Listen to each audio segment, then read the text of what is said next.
don't really get a whole lot of value for your team composition. Right from the start, you're giving away supports, junglers, too much that can influence that lane. Now, do you have something you want to throw in there, Crepo? It's the beauty of the standard lane meta right now, though, is that you have a lot of liberties in champ selects. It's no longer must bans anywhere. Yeah. Yes, you could argue Elise is very strong, Nidalee is incredibly strong, so maybe those two picks are permaban status, but for the rest, like, you can mold and kind of sculpt your pick and ban phase very well together and create something that you like playing with.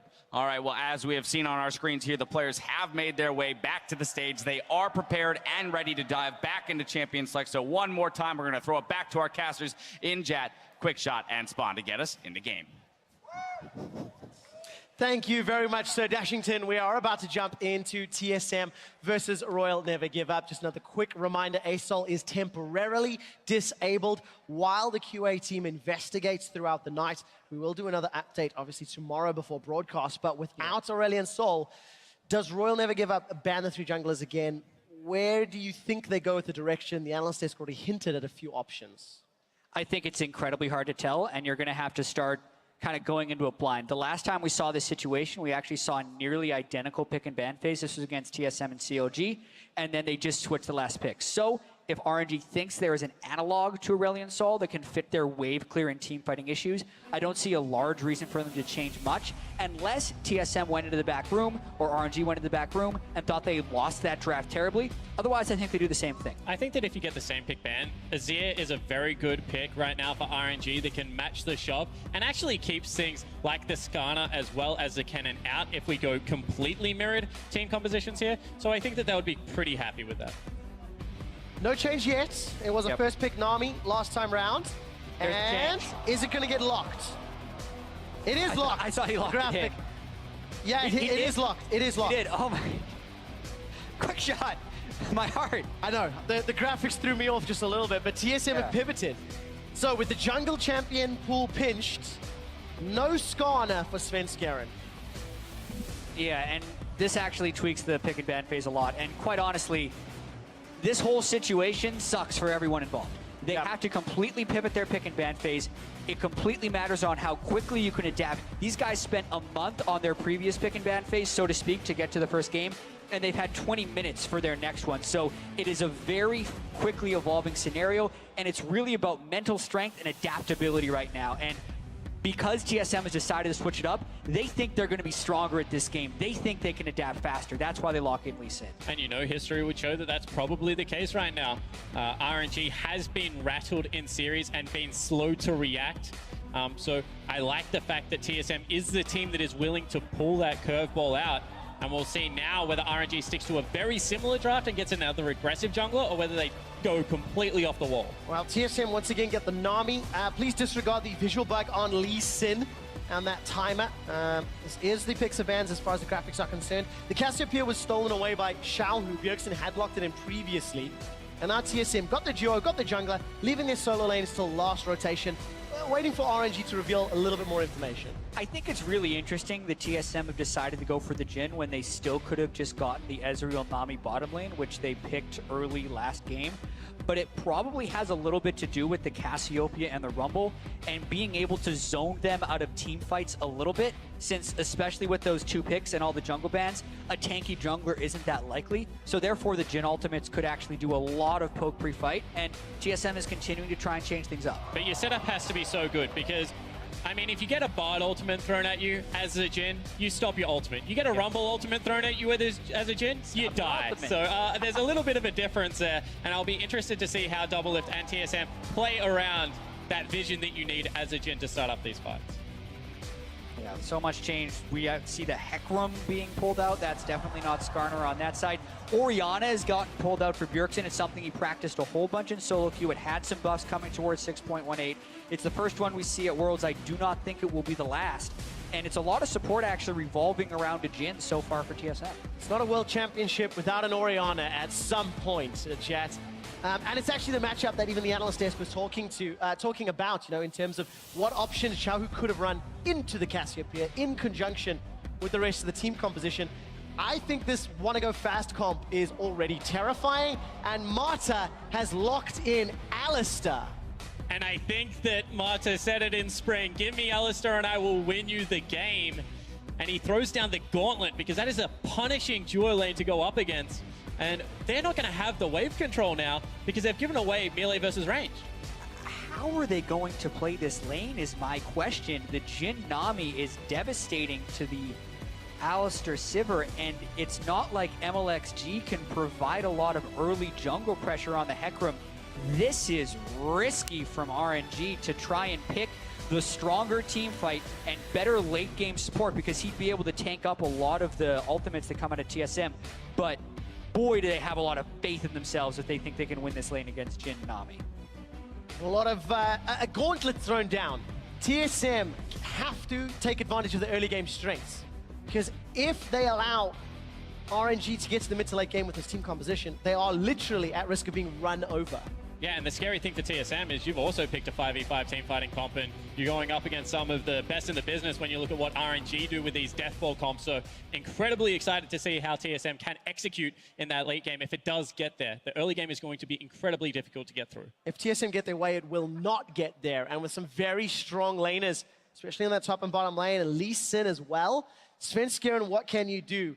For the second time today, jump onto Twitter, ladies and gentlemen. Hashtag TSM win. Or will LPL's number 2, hashtag RNG win, pick up a victory? Apple Pie already has a W on the board today. TSM's looking to make it 2 as we load up onto Summoner's Rift for the last time today on day 1. Yeah, and both these teams need to make sure they're refocusing, getting their heads in the game. We see a lot of different champions coming out of this next ban phase. Substantial change from both team compositions. And I just want to touch on the Orianna a little bit, because any champion, in my opinion, that can pick up Morella Nomicon and Rylai's Crystal Scepter has a spot in the current meta, just because they're so incredibly gold efficient. And Orianna, that is the build that she is going towards. And I also do have to say, the buffs to Orianna was a cooldown reduction to the ultimate, and especially with how accessible CDR is, even at level 11, you're now dealing with a sub 1 minute cooldown on the Orianna ult. So it changes from this thing you have to wait for the perfect team fight to something you can actually just use for harass a lot of the time. And I think that's one of the big reasons we see the resurgence. Oh, look at me, Matt. Oh, this is cute. Sonic Wave, stun maybe. No, I'm going to time out those Marks of the Storm. Not going to be able to get stacked up. Nothing really gained. Just a little bit of poke damage here onto Looper. They actually get a lot of control over the top side of the jungle. All of a sudden, MLXG doesn't get Elation on the Elation red buff.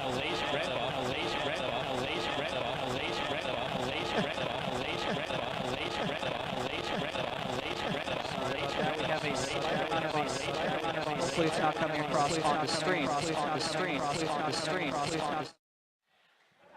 Are we good? It was definitely going out in-house, so I'm glad I'm not alone. I bet you guys didn't know Spawn was that good at rapping. Either way, we're back into the early game. You're talking about the early advantage they were able to get. MLXG was unable to get a pull from any sense to Looper, and is a little bit low at the start. That's what I was trying to say. And Hecarim already jungles quite low, so we'll see whether MLXG just have to 3 camp and go back, because that gives Svenskeren really big advantage in the early game, actually, already on the Lee Sin. Firefrost playing very aggressively, actually comes away worse for wear in this trade, but double ranged into range melee. Going to give them some support, couple of biscuits and a heal in his kit as well. There you go, trading with that ebb and flow. Already back up the top, and Doublelift and Bifrost really contesting every single CS. Yeah, and this is where the biggest focus is going to be in the early game, especially because Bifrost and Doublelift need to be able to crush this lane. I actually got to talk to Doublelift as the season was ending, and I asked him why they actually switched away from range supports and towards melee supports towards the playoffs, and he said it's because the 5 to 10 CS advantages just aren't worth it, and the junglers are so good at ganking, so if you push up, a Gragas or Rek'Sai comes and kills you. Obviously, with 3 jungle bans, the tone has changed a little bit, and the Hecarim can't punish the lane nearly as hard. So for TSM to pick this, I think they're expecting a 20 to 30 CS advantage at some point, and maybe even first turret. But in saying that, if there is one range melee support that's going to kill you, it is the Thunder Cow, and he's taking Ignite into this, as well as the first gank coming down mid. Oh, MLXG's come in, Bjergsen's in trouble, Ghost already used, Flash is available, Sonic Wave comes in, Svenskeren's looking for Xiaohu, not going to get the kill though. MLXG's able to get away, and jungler support, Flash and Ghost blown on both sides of the mid lane. Yeah, 6 summoner spells used overall on that, and it ends up with everyone just kind of walking away. We said bottom lane would be the focus, but that mid lane gank was very close to working for RNG. And you know, you talk about summoner spell usage. Bjergsen does not flinch at that stage of the game, holds onto his flash into the last possible moment, nearly turned that around for Svenskeren to be able to pick up the first blood there. I like the, I guess, courage coming out of Bjergsen in that 2v1. You've got to give some credit to MLXG, making a pre-level 6 gank work very effectively on this Hecarim. Blue buff going to be donated over here to Bjerg, so this is going to give him even more control in the mid lane. 10 CS advantage currently, and in actual fact, Uzi has gone up to a 7 CS lead, but that's because Double Lift is farming up a very, very big minion wave right under the tower. Missing just quite a few of those CS, actually. Ooh, the reload. I hate that mechanic. Yeah, not able to pick up every single one, and Uzi's gone back for a call, so that just really says that Uzi's trying to stay in this towards the team fight phase, but really you'd want TSM to be able to punish this a little bit harder than they have even early on in the game. And this is something that LPL teams actually love to do. They throw the gauntlet. We scale better than you. You're going to actually have to win this lane insanely hard now because we have the cull. So we're getting a lot of passive gold on our side as well. It generally draws a lot of jungle attention in the LPL as now Marta goes for a roam. Oh, that's Marta. a flash pulverized. Svenskeren's in trouble. Remember, there's no flash. First blood picked up to MLXG. And Marta headbutts him back onto the grounded zone there so he can't ward hop away. Very nice support play. That was gorgeous from Mata, and that's why you pick the Alistar. You don't pick it for the lane, you pick it for the plays that can be made. So much has been made about how RNG needs to raise Uzi, now he demands resources. Clearly RNG changing it up a little bit with an Alistar pick for a poor lane, and he just deserts them for a level 3 roam, and it works with the kill. All right, let's take another look at this. He goes in nice and deep off of back timing. They're able to see Svenskeren on a ward, and he just flashes in, immediately pulls him. As soon as the ground is down, just knocks him back on top. Yep, no ward jump is possible when he's on the miasma from the Cassiopeia. Really going to make things difficult for Svenskeren to get in this game. And the thing I love about the roam the most is if Marta can continue to do this, it's no longer a 2v2. It's a Jhin versus a Sivir, and Sivir's going to win out in that push, and it allows Uzi to continue to scale up. So if he goes towards the quick boots, if he gets priority in that vision, as you can see they have on the bottom side of the jungle, this is a repetitive play style to be able to go back towards. Now, there's 2 pink wards for RNG. Keep track of how long they are alive. Another pink ward in the tri-bush, which Horns is just about to walk over. He's placed a ward down, actually, so we'll be aware that it's there, but not safe enough to clear out just yet.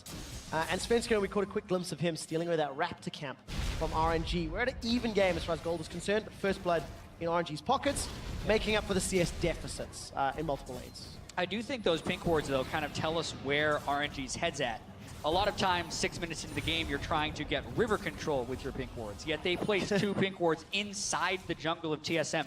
They may be headhunting for Svenskeren in this game and trying to keep him completely out of the game. Since TSM do have relatively strong lanes, and if they can keep Lee Sin out of it, they can basically guarantee their lanes don't die. What you really need to watch for here is MLXG's gone back. He got the shot for the challenging smite, and Loop has allowed the wave to push in, which means if it bounces back, you can build up a big wave. Then you get the deep teleport.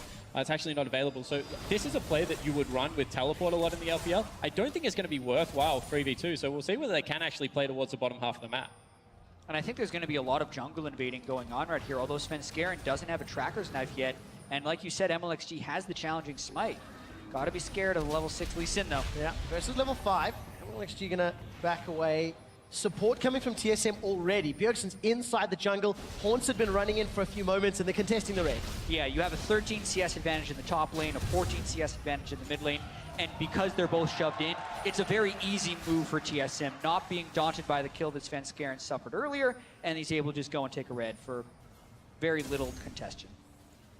This is kind of what you expect, though, right? When you looked at the lanes of TSM, when you look at the team compositions, and the fact that Lee Sin's going to be able to go toe-to-toe with MLXG's Hecarim for a while still, it just allows TSM to make those aggressive forward plays. That's what you expect out of TSM. MLXG giving up a red buff for free is not what you expect out of RNG. I am actually incredibly surprised by the discipline coming out of RNG, just walking away from that play, giving it up because, you know, they do have the scaling on their side. That's a scary sign for TSM. If RNG, if they can keep things close, if they can allow their scaling to kick in, and then potentially prove to be the better team fighters, that could be a way for RNG to get in. This is smart. Oh, Biofrost gets caught out. No tidal wave available. Holds onto his flash. very confidently, and Uzi and Mata, they back away. Yeah, but this is going to allow RNG the freedom to push up the lane a little bit. I do really like the way RNG is playing most of this early game. A lot more smart than you would expect them to if you were watching the finals in the LPL, and they're really kind of defying a lot of the preconceived notions about this team. I would say a lot more respectful than the way that they're playing the LPL final. They're not throwing the gauntlet. They're not trying to go toe-to-toe. Instead, they're ceding advantages where they need to and trying to get advantages on the other side of the map. As you can see right now, counter jungling comes in for Bjergsen. MLXG's top side trying to take away some wolves. Gonna end up trading those blue buffs. Keep track of those CS numbers. It is still nearly plus 20 for Hornsa, 16 at the moment.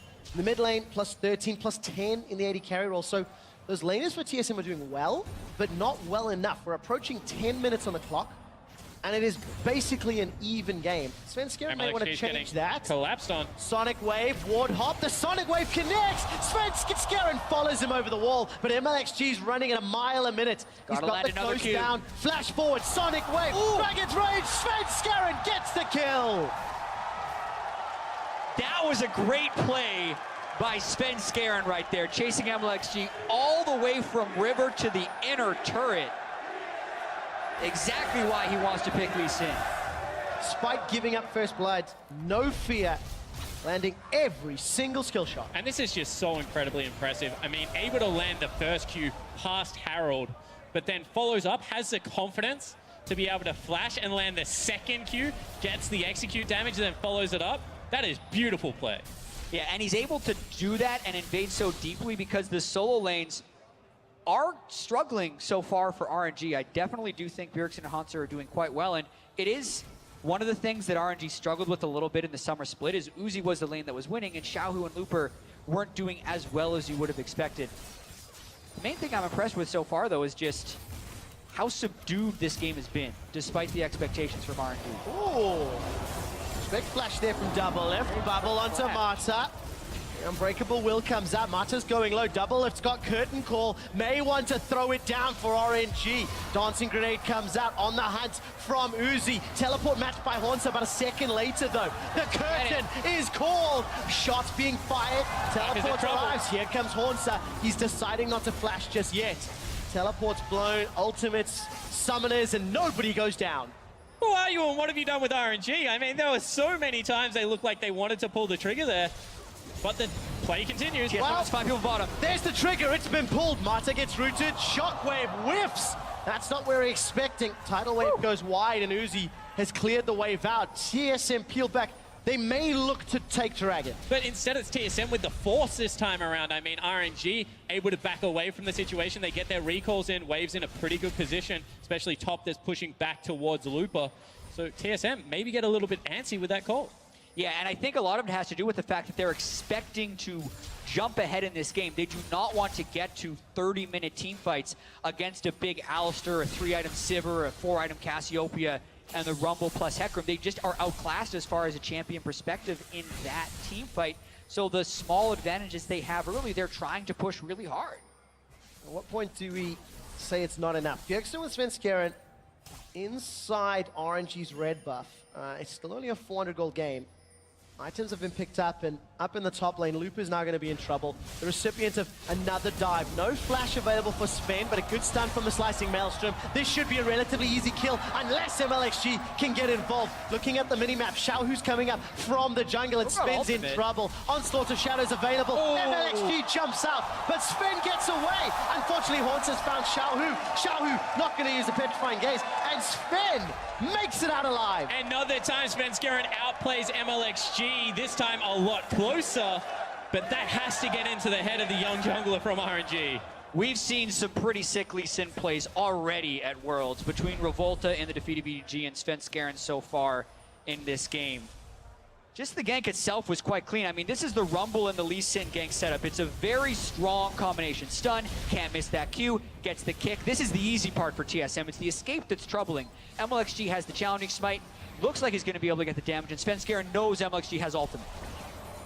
And just misses right there because he's able to dash to a minion. Don't know whether MLXG thought maybe he was out of energy there, but looked like he had a fair amount left, so just a big miscalculation.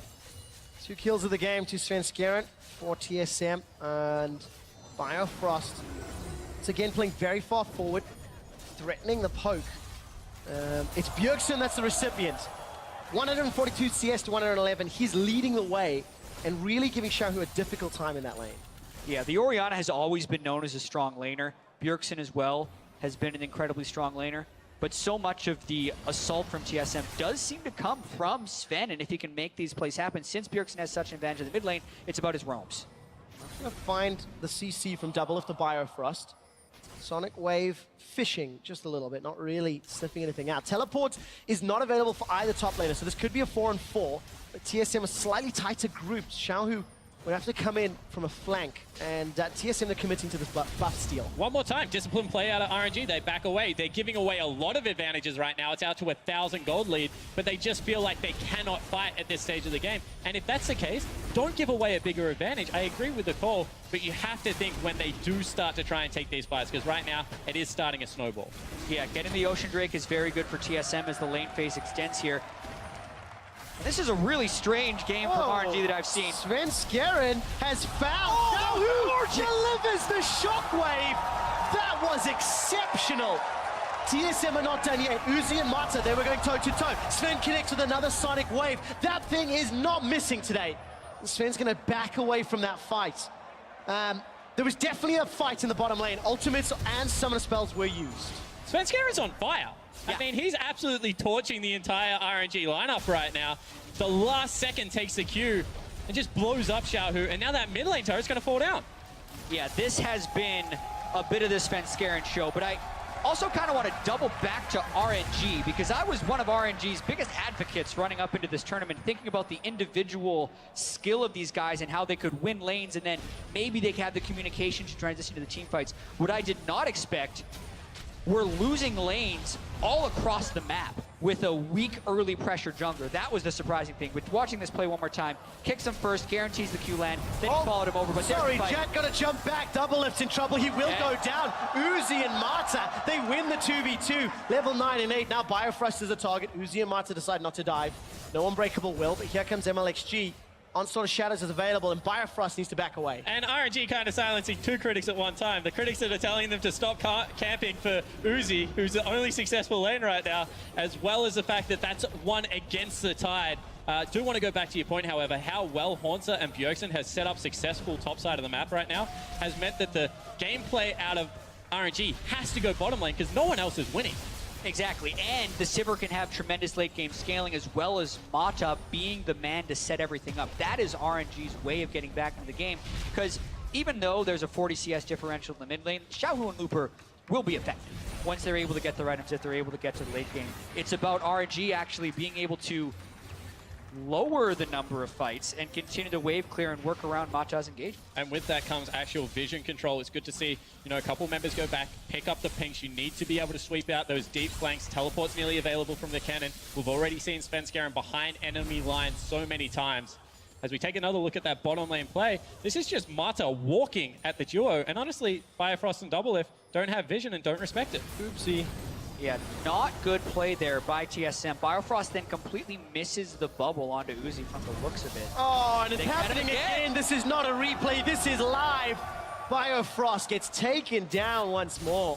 RNG really focusing the rookie on the international stage. Yeah, the control of the river is also gone, and TSM is still trying to get it back without actually having jungler and mid lane assistance. So that is Double Lift and Biofrost greeting for that play, and Uzi and Mata having the appropriate answer. And this allows RNG to keep that gold deficit of 2,000 gold. They even out the kills 3-3, and big items have already been picked up. Proto Belts, both top laners, Abyssal and Morella Nomicon from mid laners. Essence Reaver Zeal into the Ghost Blade, as far as AD carries are concerned. And look at those two wards for RNG in the bottom half of the map. If Double Lift and Biofrost go too far forward, those are very juicy TP wards to get in behind. Actually, one of them just timed out, so Double Lift's going to have a little bit of... Sven Skeren's caught. Sven is caught. Ooh. Gets over the wall. Good reaction time. So that's a bad thing about the banana brush, I guess. He was spotted by the ward, but because he placed it on the very tip, the pink ward doesn't actually see the green ward, so he was spotted out in his counter jungling venture. Mata went for the play, but wasn't able to pick it up, and now TSM pushing it on this bottom lane, and Sven Skeren is corralling. Right, they're actually trying to send assistance to this side of the map here to try and get the third outer turret, and they're kind of rotating their strength instead of just having Biofrost and Doublelift on their own, and that's what TSM need to do if they want to keep control of this game. And one more time, Marta walks up to the turret and RNG jerk him back. They just give it away. This is the third turret going down. It's back out to nearly 3,000 gold the lead. But RNG is playing very disciplined. Spawn, everybody at home can't see just how shocked your eyebrows truly are. This level of discipline and patience from RNG, how surprising is this? This is unprecedented. Even when they were a great team and they beat EDG in spring, it was by taking very risky team fights in the jungle and smashing people through quicker reaction time and better coordination around team fights.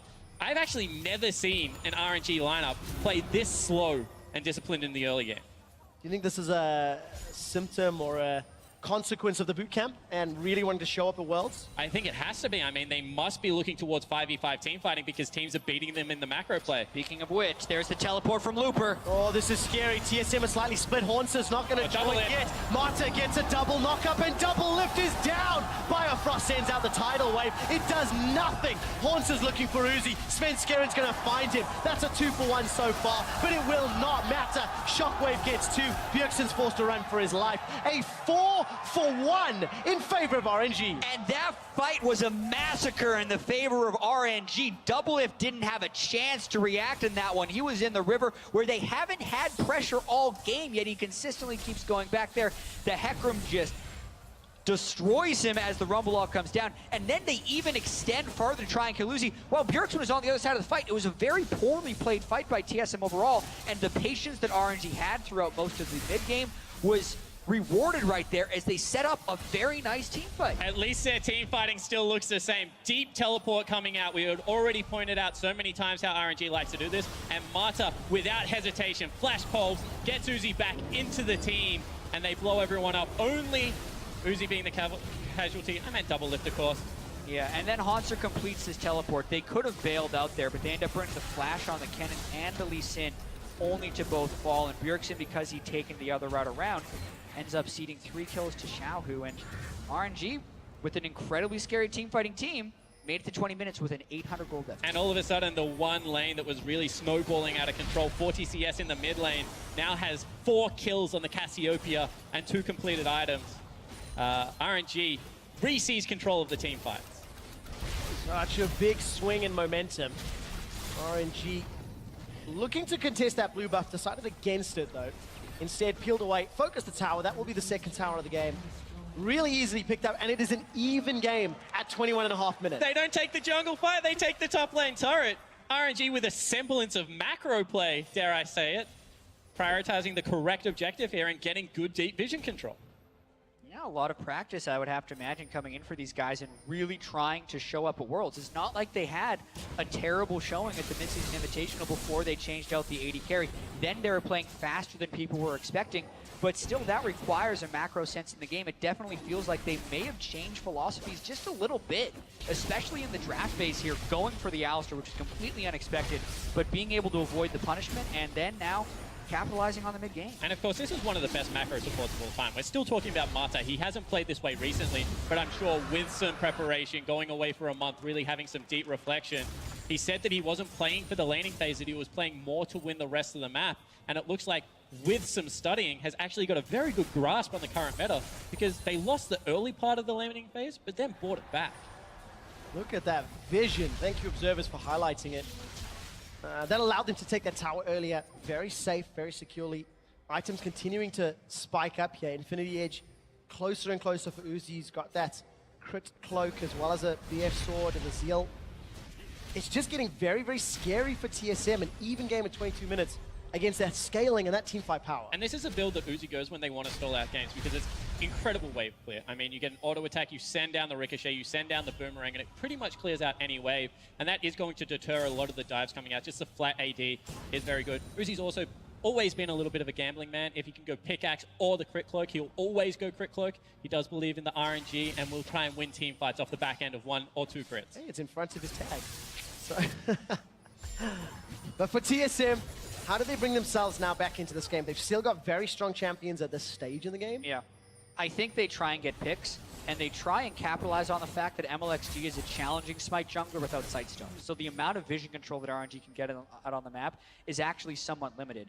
It's not too uncommon in the LPL, actually, for the mid laner to ward more than the jungler, so expect Xiaohu to keep the warding trinket for a long period of time and consistently replenish pink wards on the map, but it does leave a potential hole in vision if TSM do want to try and get picks, and they set it up with Lee Sin, Kennen, Orianna ultimates, and have Doublelift just stay in the back, because RNG has picked a team that can just absolutely obliterate him if he gets close. Good damage from Svenskeren.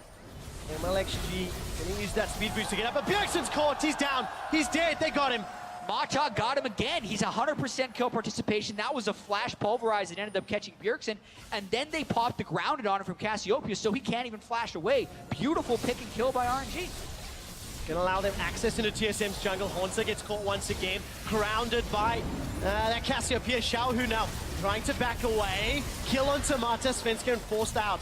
Red buff traded for Mata's life. So this is one of the weaknesses of RNG. They do invade, they get picked off. This time, however, they choose not to fight. They still have the equalizer as well as MLXG's ultimate, but they just cede the lost life, I guess, of their support player. They traded it for Bjergsen and a red buff. I'm going to say worth, but right now, this is how TSM actually get back into this. They continue to prey on the bad tendencies of RNG that are still visible in their gameplay. Yeah, and this is just another example of how unpredictable I feel like Worlds can be. This game is such a unique set of circumstances, having to remake that first game and then the champion select being completely changed up. And Mata is actually the one showing up more so than anyone else. Flash to an instant headbutt, pulverize into a Cassiopeia Miasma. No chance for Bjergsen, but then as Spawn says, they push their luck and trade a kill back for a red buff. Yeah, and that's beautiful. I mean, that's a W buffer, a headbutt buffer into the immediate pulverize. There's nothing that really Bjergsen can do there if he's not quick enough on the initial reaction. Gets comboed into the CC. Mata's Alistar really is impressive.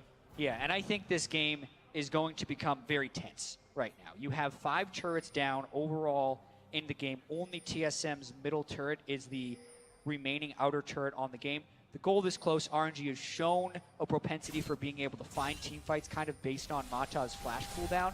So much of this has to do with vision control, not getting caught out by RNG, and finding the right way to pick up the objectives. What's interesting is despite all the team fight losses, TSM still have 2 Drakes, and that is going to help them at least a little bit in trying to play around objectives. Yeah, completely agree. And they also still have superior map vision. I mean, right now they're pushing RNG, who is a stronger 5v5 team, with all of their ultimates available, off vision right now. And maybe it's just that, you know, TSM weighed in numbers, but RNG also sitting off the bot lane wave, not really challenging the split push right now coming out of Kennen.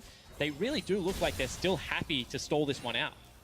Now, of course, for RNG, that scaling still on their side. For TSM, pressure. You know, they came out the gates swinging early, and a couple of winning lanes, Svenskeren went off. But it didn't generate enough of a lead to gain any semblance of control.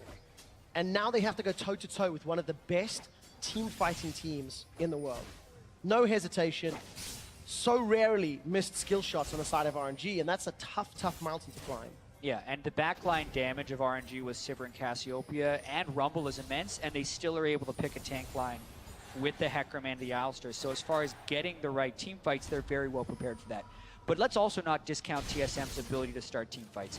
Until you see mega tanks on the side of RNG, the mid-game power spike here from a 3-item Orianna as well as a Protobell Kennen can obliterate the damage dealers if they get the right fight. So it is on RNG to not let that happen, continue shoving out these waves, and continue to extend the game. And you know, I'm a little bit more confident on the reliability to get that shockwave because I've been seeing how Svenskeren's playing on this Lee Sin. If he penetrates the backline the way he has been the entirety of this game so far, that's going to be an easy delivery system. Hornza can look for the big flanks. But that's one thing that RNG has done well. They haven't controlled vision past the river, but in their own jungle right now, they have kept those big, deep flanking wards out. No real deep vision for TSM inside RNG's jungle yet, but the river control around Baron at 28 minutes is very, very good. They've got a lot of damage dealers as well if they wanted to. Trying to force RNG's hand. Pressure now in the mid lane. Sonic Wave, as well as a Deadly Flourish, not really doing anything to Uzi. 2-for-1 special on the spell shield there. Yep. And TSM now trying to push that vision deeper. Risky. If they get that team fight, however, if they pull RNG towards them and then pull the trigger, Maelstrom and Shockwave, that could be game ending. Yeah, and they do have good vision control where it matters right now. The Ocean Drake is live. It could be the second Ocean Drake of the game for TSM, and they're moving towards that. The question is this what RNG wants? They have the Scuttle Crab, they have wards they can teleport on, and they have Flash on Mata, so TSM have to be very careful. So I think we're going to see Teleport coming in. Teleport just behind the Dragon Pit, secured by RNG. MLXG gets the smite down. And Svenskeren comes away worse for wear. That's Dragon number 1 for Royal. Teleport advantage picked up right now for TSM. Mid lane priority very heavily in Royal's favor. We'll see where the Haunter does look for a teleport play because there is vision behind RNG. I think playing the teleport game against this RNG team composition is an incredibly dangerous game because of the swiftness in which they initiate. The fight could be over by the time you're able to match it with a teleport. So RNG get the mid lane turret. Haunter should be able to get this one back. And now maybe we see some Baron control seated over. This is interesting. Oh, Equalizer used just to try and push that wave down, I feel.